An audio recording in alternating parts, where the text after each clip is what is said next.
Lump sum investment पे आपको बहुत ज़्यादा फोकस नहीं करना है, बहुत ज़्यादा फोकस नहीं करना है और ना बहुत ज़्यादा आपको कैश होल्ड करके बैठना है, चाहे मार्केट कितनी भी हाई हो कितनी भी लो हो।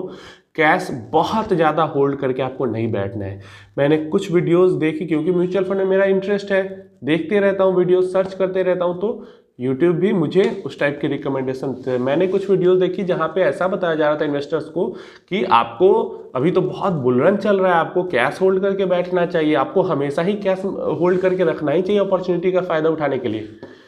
समझाता हूँ, समझो। देखो, चाहे एसआईपी चाहे लमसम इन्वेस्टमेंट, जो एसआईपी भी आपकी एवरेजिंग एनएवी की करती है, वो शुरू के 5 से 8 साल तक मैक्सिमम, 8 साल के बाद आपकी जो हर एसआईपी जा रही है उसका आपके कॉर्पस के अंदर कुछ बहुत बड़ा डिफरेंस क्रिएट नहीं करती एनएवी के अंदर में। या फिर जो लमसम इन्वेस्टमेंट आप 5 से 8 साल के बाद करोगे, वो आपके जो कॉर्पस की एनएवी की यूनिट है उसमें बहुत ज़्यादा डिफरेंस क्रिएट नहीं करेगी। समझ में आ रहा है बात? जैसे आप मान लो जैसे 100 एसआईपी आपकी कंप्लीट हो गई, 100 एसआईपी के बाद आपकी हर एसआईपी की वैल्यू कितनी रह जाएगी आपके कॉर्पस के अंदर में? 1% से भी कम। 100 महीने तक आपने एसआईपी कर दी तो 100 महीने की एसआईपी की वैल्यू, जो इन्वेस्टमेंट वैल्यू है, 101वीं जो एसआईपी जाएगी, एक तो इन्वेस्टमेंट वैल्यू में ही उसका परसेंटेज 1% से भी कम होगा, और दूसरा उस इन्वेस्टमेंट वैल्यू पे जो रिटर्न्स जनरेट हो चुके होंगे तो कॉर्पस और ज़्यादा बढ़ चुका होगा। तो ऐसे में जो 101 नंबर की एसआईपी है, 110 नंबर की है या 150 नंबर की एसआईपी है, इसका जो सिग्निफिकेंस है आपके ओवरऑल कॉर्पस, ओवरऑल पोर्टफोलियो में, वो लेस देन 1% हो जाएगा। तो उसका बहुत ज़्यादा फर्क नहीं पड़ेगा उससे आपके यूनिट के प्राइसेस पे। तो यहाँ पे जो उसके बाद एसआईपी हमारी जाती है, वो एक्स्ट्रा पैसा इन्वेस्ट होती है और ज़्यादा पैसा जमा करने में मदद करती है।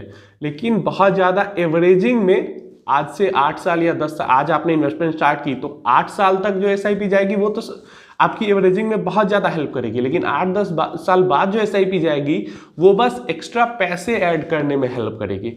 Same goes for lump sum investment. अब आप सिंपल सा एक समझो कैलकुलेशन, मान लो आपने 20,000 रुपये की एसआईपी आज से स्टार्ट की है, तो स्टार्टिंग के 3-4 साल में मार्केट गिरेगी, उसमें आप लमसम इन्वेस्टमेंट करोगे तो आपको दिखेगा कि हाँ रिटर्न, लमसम इन्वेस्टमेंट मैंने किया है तो उस पर रिटर्न मुझे बन गए हैं ज़्यादा।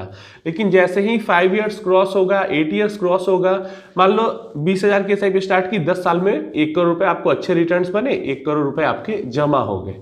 अब 1 करोड़ रुपए का कॉर्पस आपका बन चुका है, उसमें आप 10, 20, 50 या 1 लाख रुपए का भी लमसम करोगे तो वो 1% के आसपास होगा। तो एक आपके कॉर्पस का 1% लमसम इन्वेस्टमेंट करने पे क्या आपके पूरे जो कॉर्पस है उस पर क्या फर्क पड़ेगा? कुछ फर्क नहीं पड़ेगा।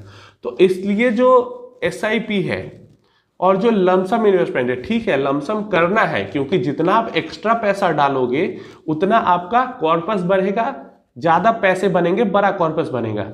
लेकिन पैसा होल्ड करके इसलिए नहीं बैठना है कि अपॉर्चुनिटी आएगी, हम पैसा डालेंगे, हमें ज़्यादा रिटर्न मिलेगा। नहीं, ज़्यादा रिटर्न मिलेगा ये लालच करके पैसा होल्ड करके नहीं बैठना है। ज़्यादा समय तक इन्वेस्टेड रहेगा तो उस पर ज़्यादा रिटर्न जरूर मिल जाएगा, बिना ये गिरावट और बुलरन सोचे हुए। क्रैश और बुलरन नहीं सोचेंगे और पैसा को इन्वेस्ट कर देंगे और वो ज़्यादा समय तक इन्वेस्टेड रहेगा तो ज़्यादा रिटर्न बन जाएगा जितना आप होल्ड करके बैठोगे।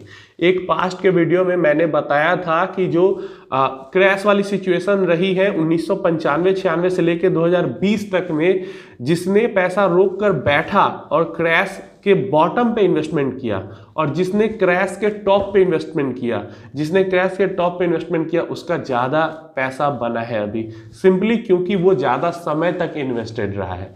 तो बहुत ज़्यादा, थोड़ा बहुत आपको मन है खेलने का, एक्टिवली इन्वेस्टेड रहने का तो ठीक है, या फिर स्टार्टिंग के 2-3 साल या 4 साल 5 साल तक आप कर रहे हो ठीक है, लेकिन लॉन्गर टर्म में, लॉन्गर पीरियड में लमसम एकदम मार्केट की गिरावट पे एकदम आप बॉटम में भी डाल देते हो पैसा तो उससे बहुत ज़्यादा एक्स्ट्रा बेनिफिट लॉन्ग टर्म में आपको नहीं मिलता है। वो देखने सुनने समझने के लिए ठीक है, शॉर्ट टर्म में आपको दिखेगा कि बहुत बढ़िया रिटर्न बन रहा है। लमसम मैं इसलिए कहता हूं क्योंकि आप लमसम को ही सोचकर ज़्यादा से ज़्यादा पैसा तो इन्वेस्ट कर पाओ। लेकिन अब लमसम इन्वेस्टमेंट वर्ड को इसलिए इस तरीके से यूज़ किया जा रहा है जैसे लमसम इन्वेस्ट करके बहुत ज़्यादा पैसा आप बना लोगे।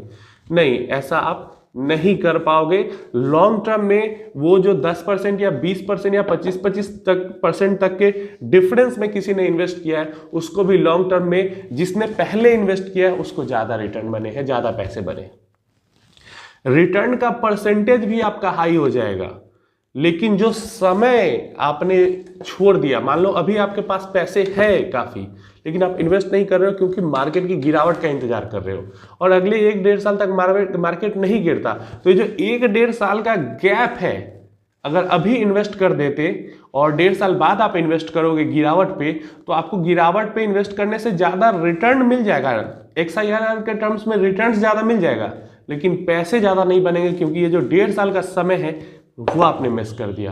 तो बहुत ज़्यादा कैश होल्ड करके कभी भी बैठने की ज़रूरत नहीं है। अगर आपके पास मिनिमम भी 5 साल, 8 साल, 10 साल भी और इन्वेस्टमेंट की जर्नी बची है, तो कैश बहुत ज़्यादा होल्ड करके बैठने की ज़रूरत नहीं है। जो पैसा है इन्वेस्ट करें और वहाँ पे होल्ड करें पैसे को। उम्मीद है समझ में आ गया, क्लियर हो गया होगा। स्टार्टिंग में 2-3 साल तो आपको लगेगा कि बहुत मतलब लमसम डालकर हम बहुत एक्सपर्ट हैं, मार्केट का फ़ायदा उठा ले रहे हैं, अपॉर्चुनिटी में पैसा डाल दे रहे हैं। लेकिन जैसे ही 5 इयर्स क्रॉस करेंगी ऑनवर्ड्स आपको ये समझ में आने लगेगा, पर्सनल एक्सपीरियंस से बता रहा हूँ, कि कोई बहुत ज़्यादा फर्क नहीं पड़ता है। डेटा भी यही कहता है, पर्सनल एक्सपीरियंस भी यही कहता है कि 5 साल 8 साल बीतते बीतते जो लमसम इन्वेस्टमेंट है आपका, हाँ अगर आपका कॉर्पस 1 करोड़ का है और आप उसमें 50 लाख या 25 लाख का इन्वेस्टमेंट कर रहे हो तो वो अलग फिर चीज़ हो जाती है, फिर वहाँ पे तो आपको देखकर ही इन्वेस्टमेंट करना होगा। लेकिन अगर आपका 1 करोड़ का कॉर्पस हो चुका है, उसमें आप 50,000, 75,000, 1 लाख, 2 लाख रुपए का लमसम इन्वेस्टमेंट कर रहे हो, तो उसमें बहुत ज़्यादा फर्क आपकी NAV पे नहीं आएगी ऊपर नीचे करने पर, अगर समय है होल्ड करने के लिए। तो उम्मीद है मैसेज क्लियर होगा। तो ये जो फेक वीडियोस, ट्रैप वीडियोस होती हैं उनसे थोड़ा सावधान रहे, बच के रहे। मैंने कमेंट्स में देखा मार्केट की गिरावट जो हुई थी, तो कई लोग पूछ रहे थे कि कुछ लोग तो उसी दिन कमेंट कर रहे हैं कि आपका कितना गिर गया फंड। तो एवरेजली मेरे म्यूचुअल फंड्स के अंदर 2.5 से 3% की गिरावट हुई थी जिस दिन मार्केट गिरा था 1.3% सेंसेक्स निफ्टी, और नेक्स्ट डे ही अराउंड 1.3 या 1.5% के पास एवरेजली मेरे जो फंड्स हैं वापस चढ़ भी गए थे।